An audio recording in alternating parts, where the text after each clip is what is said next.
This video is brought to you by my latest book, How to Play Melodic Rock Lead Guitar, a comprehensive guide to doing exactly that, playing melodic rock lead guitar. This is not just some collection of scale patterns and tabs, although you do get plenty of those, but you also get an entire chapter on how to come up with your own licks, as well as video content, tutorials and demonstrations, loads of jam tracks, and all the way through I'm encouraging you to expand your fretboard knowledge and showing you how you can think in a more musical and melodic way. Check out the link in the description for more details. Hello chaps, welcome once again to John Robson Guitar Tuition. As always, I do hope you're well. Tuesday today, that means a top 5 list, and you know, as I always say, you've seen the thumbnail and read the title, you know what I'm going to be blethering on about, so I won't bore you with too long a preamble. But one thing I always mean to say in these top 5 videos, and quite often forget, is that these top 5 lists represent a snapshot of what I might be kind of loving, particularly at any given time. And, you know, ask me in a year's time or next month even, and it might be, well, slightly different at least. So apologies if I've already covered this topic. I've done plenty of these videos, more of these videos than I can count, and it's bound to be the case that there's some duplication involved. But what I'm talking about today are my 5 favourite instrumental albums at the moment. These are the ones that I've been listening to, you know, as I'm sipping my morning coffee and, you know, just kind of getting my eyes to focus and that sort. That's when I tend to listen to music. And these are the 5 albums that over the past few weeks have been in regular rotation during that part of the day, starting with 20 Golden Greats by The Shadows. Yes, you've got to have, or I've got to have some a regular dose of Hank Marvin and the Shadows. One thing I will pick up on about this particular album cover is that those look like suspiciously like CBS era Fender headstocks. Hadn't Hank kind of jumped ship and gone to Burns by then? Anyway, that's only a proper guitar anorak would pick that one up, but. Yeah, this one's just got all the classic Shadows things on there, from Apache, one of my earliest, or possibly my earliest ever encounter with hearing electric guitar. Wonderful Land, Genie with the Light Brown Lamp, Theme for Young Lovers, FBI, Atlantis, all of, you know, the Fall and Rise of Flingle Bunt, whoever he was, you know, just a fantastic collection of tunes that always puts a big smile on my face. I love this kind of music. I love the Shadows. Hank is a big hero of mine, and I cannot go very long at all without listening to some of the Shadows' wonderful music, and this is the place to get it. Next, The Snow Goose by Camel. My favourite progressive rock album. You know, I find myself listening to this more than Dark Side of the Moon. Okay, we're talking about instrumental albums here, and Dark Side isn't an instrumental album, but just regardless of that sort of definition, I prefer this album to Dark Side of the Moon just by a whisker. It's an absolutely beautiful suite of tunes. I've told the story about this many times, so I won't bore you with it again, but briefly, it is it's Camel doing a soundtrack album for a short, well, a novella, Philip Gallico, the story, The Snow Goose. You know, you can, at an average reading speed, you can read the book and listen to the album at the same time, which we once did in a school English lesson, I seem to recall. Beautiful album, fluent, emotional, just really beautiful music. Hummable melodies, but virtuosity aplenty. You know, It does that thing where, you know, there's at least one tune on here which is in a very awkward time signature, I think 5/4 or 7/8, and normally that kind of music can sound a bit sort of deliberately jarring. It's like the musicians, in certain prog bands are trying to say, look at us, aren't we clever doing this intricate stuff?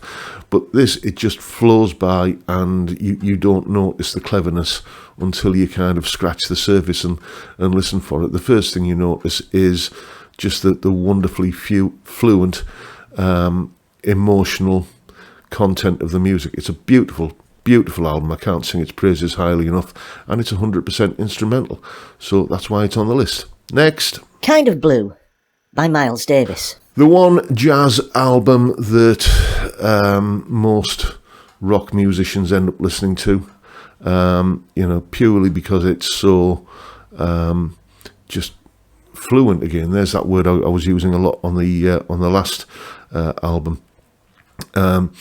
This is Duane Allman's favourite, or was Duane Allman's favourite album, and you can certainly hear, if you listen to So What, or Freddie Freeloader, or any of the tracks on this album, to be honest with you, go and listen to this, and then go and listen to In Memory of Elizabeth Reed from the Allman Brothers Live at the Fillmore album, and you can definitely hear there's a connection there. Fluent improvisational melodic music that is just absolutely wonderful and honest. That's probably the best word to describe this album. It's honest. You're not hearing musicians who are trying to impress or trying to show off or or going on some sort of ego trip. They're just playing the music that's coming out of them, and kind of having a whale of a time doing it. If you're not familiar with this album, I can highly recommend it. You've got to get past that thing, though. If you're a rock musician, you've got to get past that thing of this album is not played on rock instruments.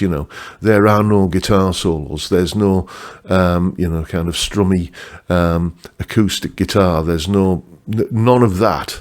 But once you get yourself comfortable with stepping outside of that environment and just, immersing yourself in the music, I promise you're going to love this album. Absolutely marvellous stuff. Next. The Extremist by Joe Satriani. My favourite Joe Satriani album. I started off my Satriani journey with Surfing with the Alien. Then I went back and listened to his first album, Not of This Earth, and oh dear me, I found that a really hard listen.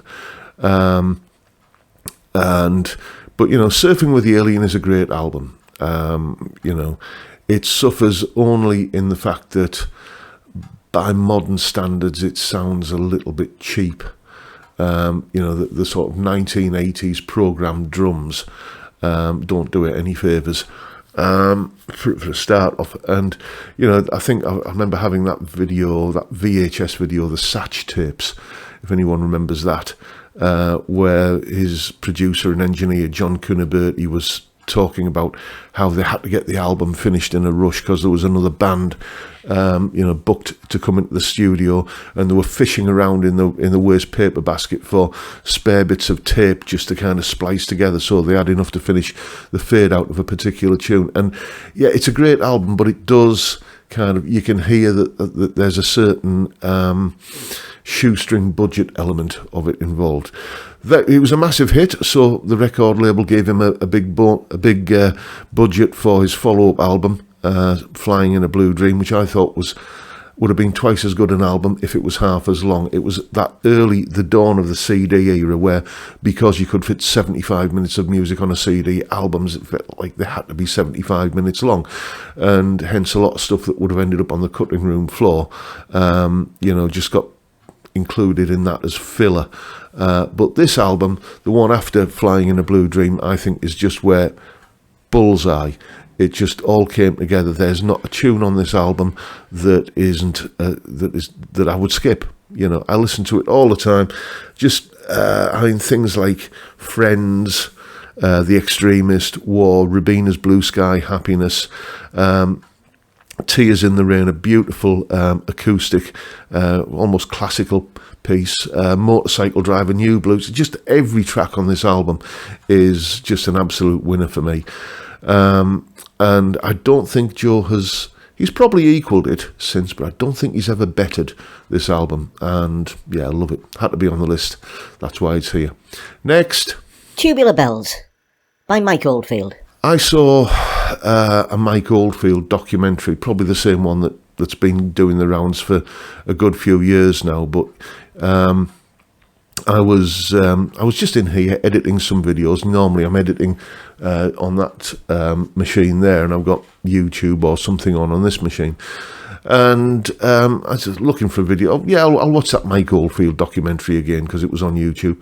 And yeah, a large part of it concerns the recording of this album. So, you know, I thought, I'm going to listen to that album again. It's been years since I've listened to it. And I came to it fresh because I hadn't sort of saturated my ears with it for quite some time. And it just astonished me. It blew me away. Just what a masterpiece it is. I know it's not everybody's cup of tea. I know some people find it, pretentious in the extreme, but I don't know. That thing I was talking about earlier with the Camel album where, you notice the fluency and the emotional message of the music first before you notice the intricacies and the cleverness and the time signature changes and all of that. And beautiful album. This is one I've rediscovered lately, and I'm currently kind of overindulging myself in it. Absolutely loving it at the moment. So, because at the moment I'm talking about the instrumental albums that I'm listening to the most and enjoying the most right now, that one certainly had to be on the list for that very reason. And there you go, folks. Those are my picks for my favourite instrumental albums of the moment across, arguably a bunch of different genres. You could hardly, categorise Hank Marvin and the Shadows, Miles Davis and Mike Oldfield all being in the same genre, could you? Let me know what your list is down below. Let me know your thoughts on my list down in the comments. Always interested to hear your take on these things, even if you disagree with me. That's allowed.